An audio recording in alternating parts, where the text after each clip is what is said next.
و حدود 30% فیلم رو گرفته بودیم که یه دفعه ریختن خونه، تمام راشا رو اینا رو بردن و اون مسائل به وجود اومد. چون فقط اونجا گفتن 20 سال ممنوعیت از ساختن هر نوع فیلم، نگفتن بازیگری و خوندن فیلمنامه که جرم نیست.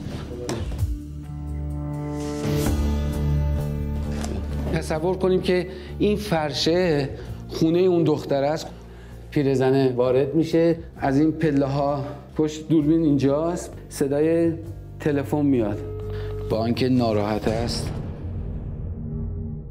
قرار بود که آدم تعریف کنه که فیلم نمیساخت.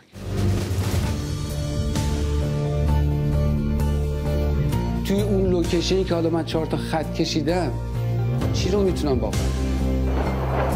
اون رو که نمیشه ساخت، حداقل ببینم با موبایل میتونم به کاری کنم. شما که بیرون در نیومدید، نه میخواد بیام دنبالتون؟ جمعیت واسطه آقا من با تو تماس میگیرم. چی شد؟ چی شده مگه؟ الو